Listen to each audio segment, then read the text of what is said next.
After the end of World War II, the world was split into two, East and West. This marked the beginning of the era called the Cold War.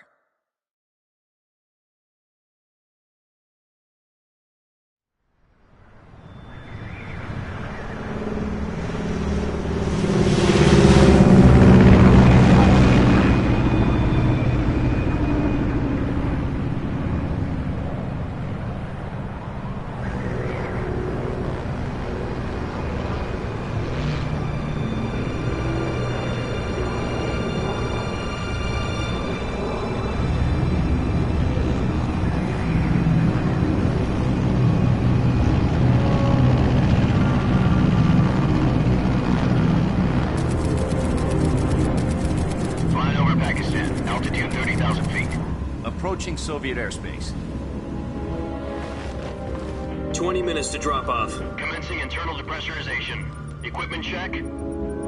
Arm main parachute. All right. You ready to go? Drop zone still showing a high pressure mass. Cav okay. Good. We've got high visibility.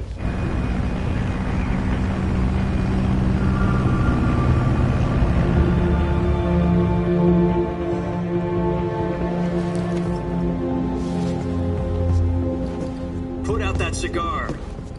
Connecting oxygen hose to interior connector. Put on your mask.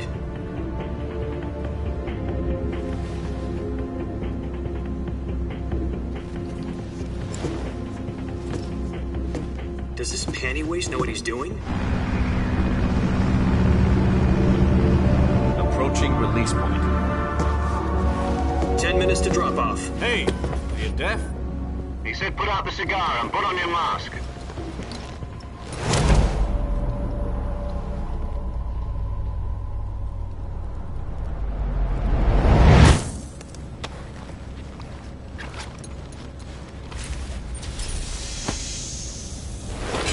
Depressurization complete. Checking oxygen supply. 6 minutes to drop off. Opening rear hatch.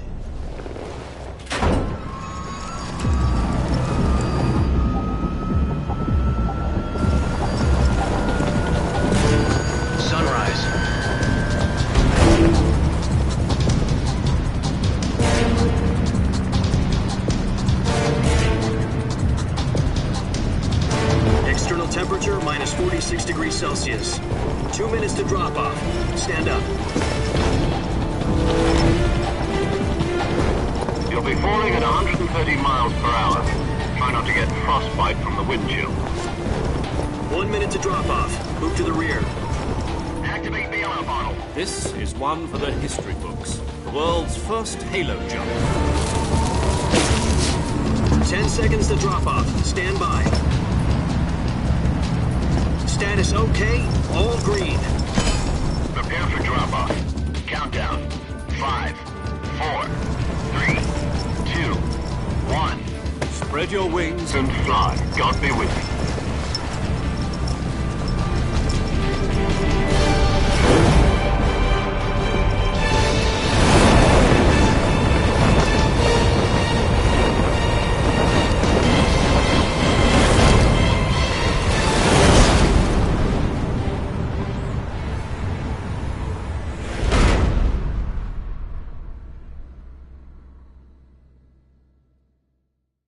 Jack, I've got some important news.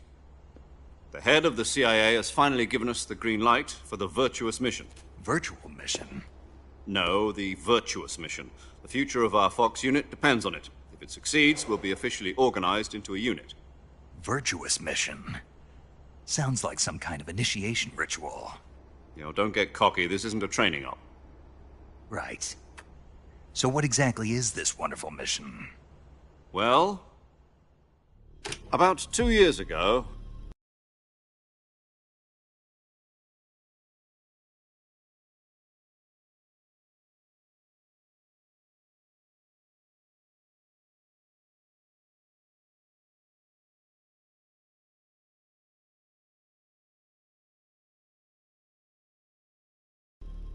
a certain Soviet scientist requested asylum in the West through one of our moles.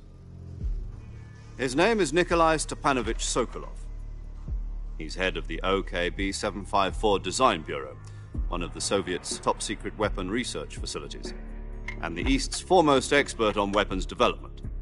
Sokolov, isn't he that famous rocket scientist? The very same. On April the 12th, 1961, the Soviets achieved the first manned spaceflight in history. The Earth was blue, but there was no God. Well spoken.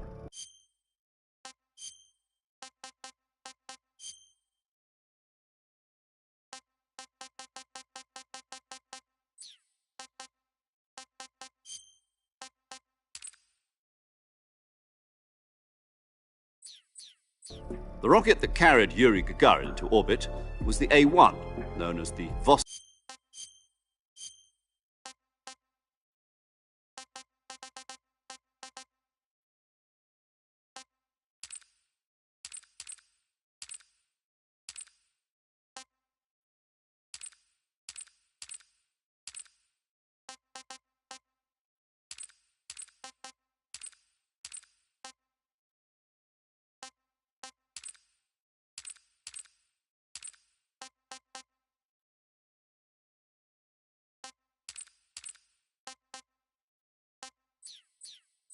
rocket.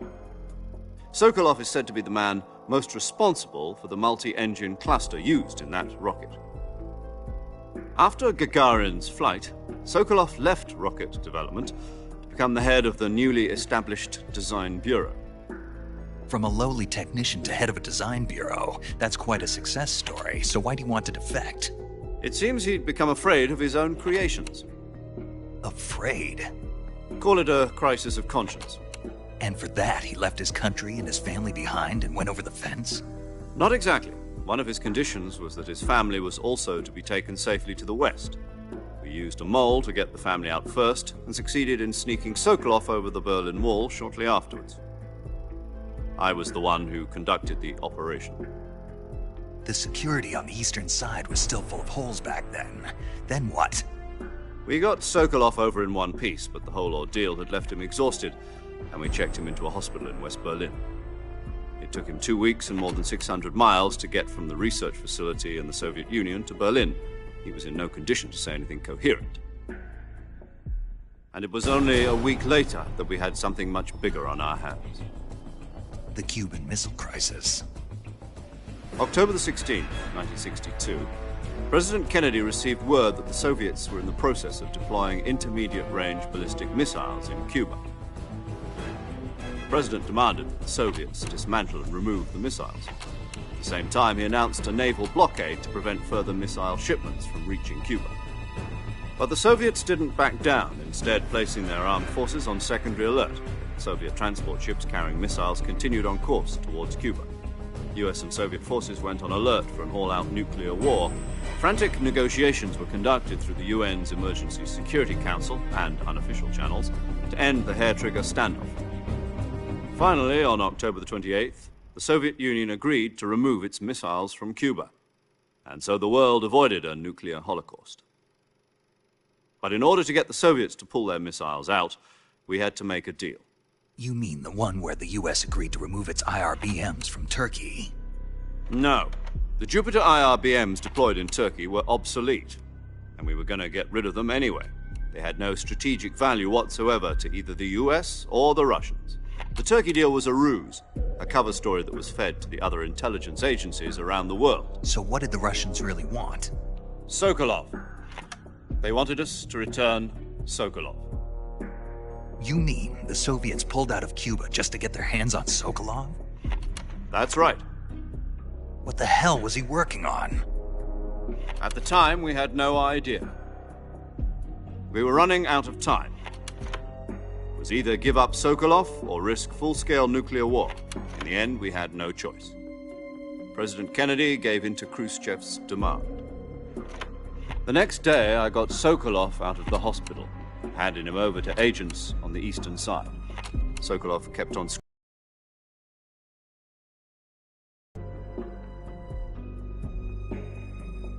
Then, a month ago, we received some new information from one of our moles. About Sokolov? Yes.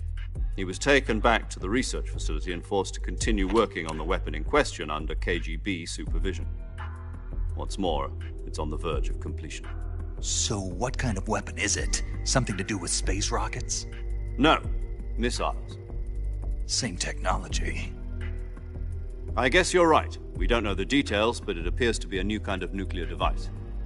For half a year now, the Soviets have been conducting frequent nuclear tests at Semipalatinsk. Something to do with the weapon, I assume. We're talking about a secret weapon so big that Khrushchev was ready to pull out of Cuba to get it back. Is Sokolov still in the facility?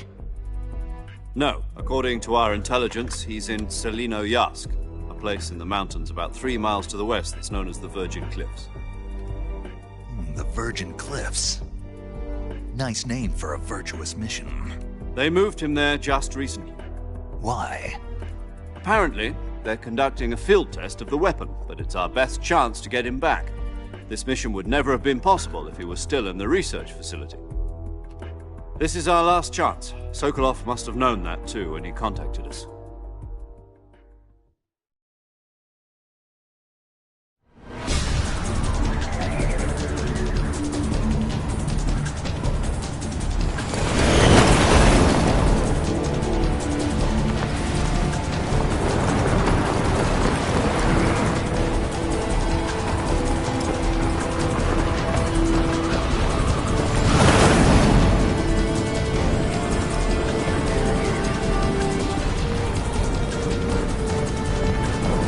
Listen up, Jack. Your mission is to infiltrate Selino-Yarsk in the Soviet mountains, ensure the safety of Sokolov, and bring him back to the west.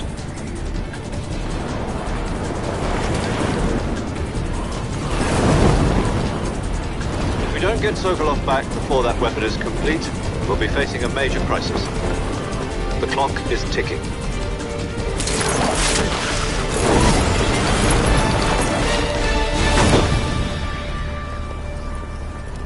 Once we've confirmed the rescue of Sokolov, stand by at the recovery point. A recovery balloon will be dropped at that point. Helium will be pumped into the balloon to inflate it. The process takes about 20 minutes. Once it's complete, the gunship's arm will latch onto the balloon and pull it up. The Fulton surface-to-air recovery system. I'm familiar with the theory. Take it easy. It's been combat proven. Do you think Sokolov is up to it? The shock will be less than during a parachute jump, and the arm can handle up to 500 pounds. So you're planning on going over the border in a single combat Talon? She's equipped with 2 6-barrel 20mm Vulcan cannons, as well as 2 40mm machine guns. Sounds like she could hold her own against a battalion of tanks. Even with the fuel in the reserve tank, we're facing a 4-hour time limit. If all goes well, it shouldn't take more than a few hours. Home in time for dinner. But if anything goes wrong, you'll be eating dinner, breakfast, and all the rest of your meals in the jungle.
Do you copy? You're already in enemy territory, and somebody might be listening in. From here on out, we'll be using code names to refer to each other. Your code name for this mission will be Naked Snake. I'll be referring to you as Snake from now on. You're not to mention your real name. Snake? What, you don't like snakes? What do you mean? Well, you've eaten one before, haven't you? In survival training. I'm glad to hear that. I don't know if I'd ever order one in a restaurant, but... Be careful, you might not have a choice. What about you, Major? What should I call you? Let's see. I'll be Tom. Call me Major Tom. This will be a sneaking mission. You must not be seen by the enemy. You must leave no trace of your presence. Is that clear? This kind of infiltration is the Fox unit's speciality. In other words, weapons and equipment are procured on site. That goes for food as well. You're completely naked, just as your name implies. Great. Now I see why you asked me if I like snakes. I suppose calling me Snake was your idea of a joke, too. No. There's a good reason for that. I'll tell you later when the time is right. Gotcha. Getting back to the subject, how exactly am I supposed to feed myself? You've been issued a knife and a tranquilizer gun. Use them to hunt for food. You'll also find some medical supplies in your backpack. Yeah, about the backpack. I lost it in a tree on the way down. I see. Well, you'd better go back and get it then. You know where it is? No problem. I can see it from here. It's stuck on a branch. To climb a tree, stand in front of a tree that's covered in ivy and press the action button. I'll be monitoring your progress over the radio. We can't risk violating Soviet airspace, but I'll be in the gunship. My frequency is 140.85. I'll give you a call if I need to talk to you. If you need to talk to me, use the send function. Okay, Snake, go get your backpack.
I see you've retrieved your backpack, Snake.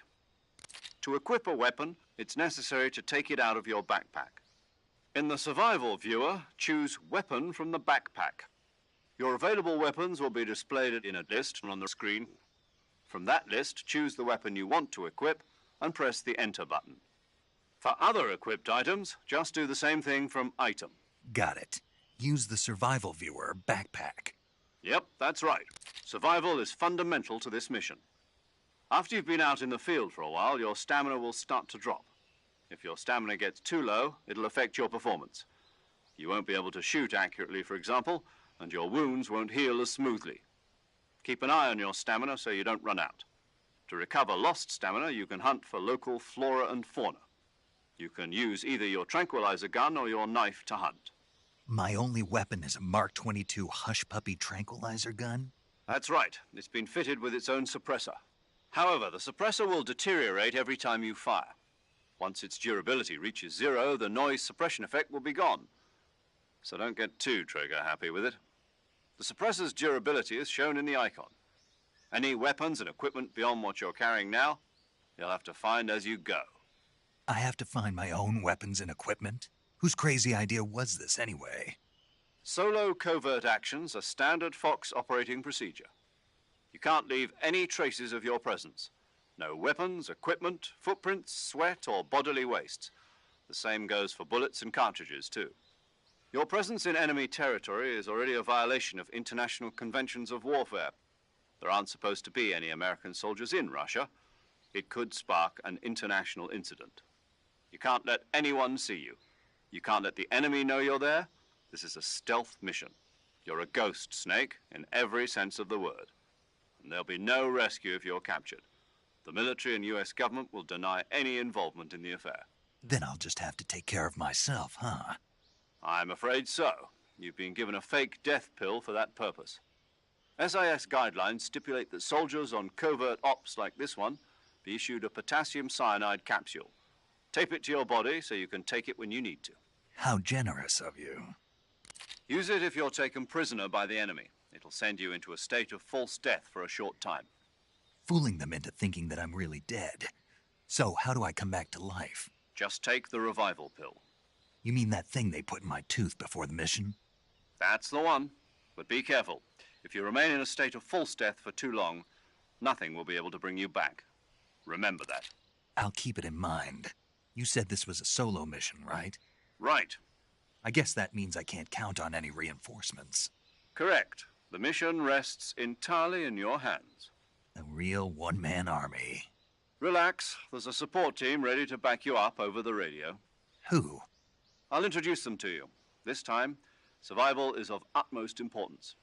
The first member of the support team will be in charge of monitoring your physical condition, acting as a medic, so to speak, as well as recording your mission data. She's a member of Fox as well, and she's here on the gunship with me. She? Hello, Snake. I'm paramedic. Nice to meet you. Paramedic. As in a medic who comes in by parachute. Aren't you going to tell me your real name? Are you going to tell me yours, Mr. Snake? My name, huh? It's John Doe. And they call you Jack for short. You're a regular Captain Nemo. A name means nothing on the battlefield. After a week, no one has a name. What's your name? Jane Doe. Very funny. I wasn't joking, but I'll tell you my name only if you manage to make it back alive. My frequency is 145.73. She's also in charge of recording your mission data. Whenever you want to save, send a message over the reserved save frequency, 140.96. So saving lets me record my mission data. That's right. It also records the state of your health. Good to know. There's one more person I want to introduce you to, Snake. Huh? Speaking of snakes, you remember the boss, don't you? A legendary soldier and your mentor. Actually, it was the boss that got the DCI's authorization in the first place. She's going to be serving as Fox's mission advisor. The boss is? She also helped me plan this mission. She and I were at SAS together. Jack, is that you? How many years has it been? Boss? That's right. It's me. Oh. Talk to me. Let me hear your voice. It's been 5 years, 72 days, and 18 hours. You've lost weight. You can tell just by the sound of my voice. Of course I can. I know all about you. Really? Well, I don't know anything about you. What's that supposed to mean? Why'd you disappear on me all of a sudden? I was on a top-secret mission. You didn't need me anymore. But there were still so many things I wanted you to teach me. No, I taught you everything you needed to know about fighting techniques. I taught you all I could. The rest you needed to learn on your own. Techniques, sure. But what about how to think like a soldier? How to think like a soldier? I can't teach you that. A soldier needs to be strong in spirit, body, and technique. And the only thing you can learn from someone else is technique. In fact, technique doesn't even matter. What's most important is spirit. Spirit and body are like two sides of a single coin. They're the same thing. I can't teach you how to think. You'll just have to figure it out for yourself. Listen to me, Jack.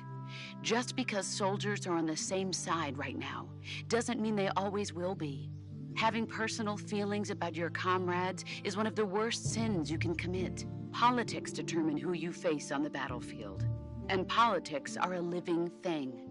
They change along with the times. Yesterday's good might be tomorrow's evil. Is that why you abandoned me? No, it had nothing to do with you. I already told you, Jack. I was on a top-secret mission. A soldier has to follow whatever orders he's given. It's not his place to question why. But you're looking for a reason to fight. You're a natural-born fighter, but you're not quite a soldier. A soldier is a political tool, nothing more. That's doubly true if he's a career soldier. Right and wrong have no place in his mission. He has no enemies and no friends. Only the mission. You follow the orders you're given. That's what being a soldier is. I do whatever I have to get the job done. I don't think about politics. That's not the same thing. Sooner or later, your conscience is going to bother you. In the end, you have to choose whether you're going to live as a soldier or just another man with a gun. There's a saying in the Orient, loyalty to the end. Do you know what it means? Being patriotic. It means devoting yourself to your country. I follow the president and the top brass. I'm ready to die for them if necessary. The president and the top brass won't be there forever. Once their terms are up, others will take their place. I follow the will of the leader, no matter who's in charge. People aren't the ones who dictate the missions. Then who does? The times. People's values change over time, and so do the leaders of a country. So there's no such thing as an enemy in absolute terms. The enemies we fight are only enemies in relative terms, constantly changing with the times. As long as we have loyalty to the end, there's no point in believing in anything, even in those we love. And that's the way a soldier's supposed to think? The only thing we can believe in with absolute certainty is the mission, Jack. All right, but do me a favor. What is it? Call me Snake. Snake. Oh, right. Your codename is Snake. It suits you well. That's right. The legendary unit that the boss put together during World War II was a snake. The Cobra unit, a group of heroes that brought the war to an end and saved the world. As long as you've got a legendary hero backing you up, you'll be fine. Isn't that right, Snake? Yeah. I can't think of anyone else I'd rather have with me. Oh, and one more thing, boss. Yes? It's good to hear your voice again. Same here.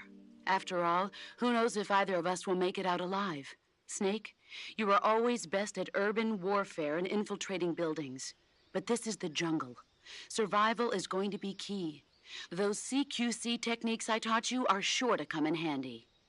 CQC? Close quarters combat, huh? I've been in the Green Berets for the past few years. I'm probably pretty rusty. Not to worry. I'll be here to help you remember. After all, this is your first actual survival mission. I'll be supporting you over the radio. Where are you, boss? Next to the Major? The boss is communicating with us by radio from aboard a Permit-class submarine in the Arctic Ocean. My frequency is 141.80. Call me if you need my advice on battle techniques. Gotcha. Your mission is to retrieve Dr. Sokolov. Dr. Sokolov is being held in an abandoned factory located to the north of your current position. Avoid heavy combat and don't let anyone see you. Don't forget that this is a stealth mission. Snake, try to remember some of the basics of CQC.